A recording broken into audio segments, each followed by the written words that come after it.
আমি পরের বাড়ি কাজ টাজ করছি,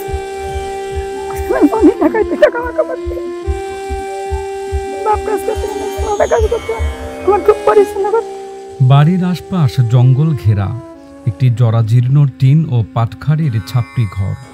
তার মধ্যে বাস করে ৩ সদস্যের একটি পরিবার।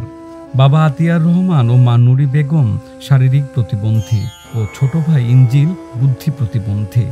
ধানমন্ডি ৩২-এ শ্রদ্ধা জানাতে গিয়ে রিকশাচালক আজিজুলের গ্রেপ্তারের খবর শুনে সেই পরিবারে নেমে এসেছে কালো অন্ধকারের ছায়া। একমাত্র উপার্জনক্ষম ব্যক্তির গ্রেপ্তারের খবরে তাদের চোখে মুখে স্পষ্ট অনিশ্চয়তার ছাপ। ছেলের ভিডিও মোবাইলে দেখার পর থেকে অঝরে কাঁদছে বৃদ্ধ মা।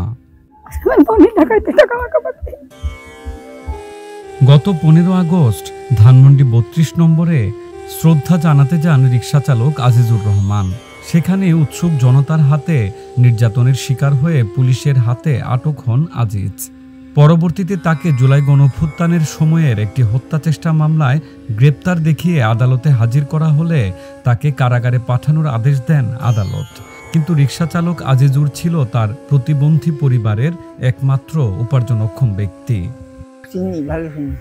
আমাকে চোখের পরে জন্মাইছে, আমাকে লোকটা সাহসী, খুব সাহসী। বাপ চাষা মারা গেছে বলে সব সার বাড়া হয়ে গেছে। ও কাজ কাম করে পাবে, জমা জমি নেই, শেষে ওর মা বাপ ভাই যেটা সব পাগল। ওই সব চারটে লোক ফ্যামিলিতে পাগল। ওই একটু ভালো, ও বিয়ে করে ঢাকায় যেয়ে রিক্সা মিক্সা চালায়, কোন কায়দায় কি করেছে ওই জানে আর ওপর আল্লাহ জানে।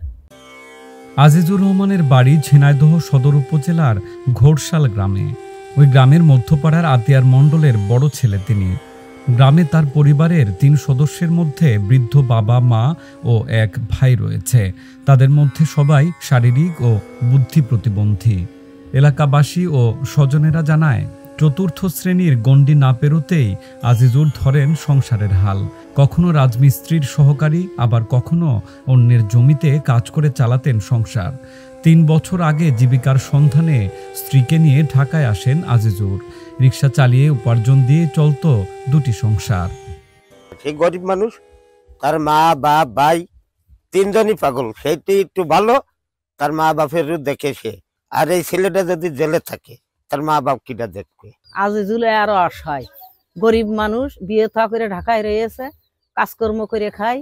তার মা বাপের দেখে, তার মা বাপের রিলিফ দেয়, মাসি কাপড় চুপুর দেয়, কুরবানির গোশ দেয়। তারাও অসহায়, বাপ পাগল, মা পাগল, ভাই পাগল, ওই একটু ভালো। আজিজুরকে মারধর ও গ্রেপ্তারের ভিডিও দেখে কাঁদতে কাঁদতে আজিজুরের বাড়িতে এসেছেন খালা সিকারুন বেগম। তাদের অসহায় পরিবারটিকে উদ্ধারের দাবি জানান তার মা নুরি বেগমও। আমার এই সংসারের দায়িত্ব আমার বোনিতে।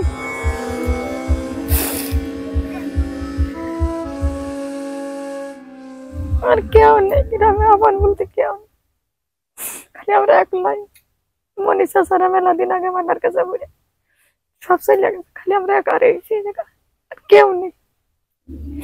দায় দিয়ে আত্মীয় স্বজন কেউ নেই।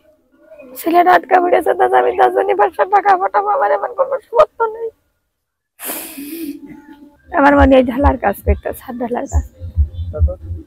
তারপরে ওই বিয়ে করার পরে বাবা নিয়ে ঢাকায়। সবাই যে মনির বাপ অসাল, প্রতিবন্ধী, খোড়া মানুষ। তারপরে ছেলেটা পাগল, ব্যাং ভালো না, ও প্রতিবন্ধী। কারণ আমার উসল বেশি ভালো না।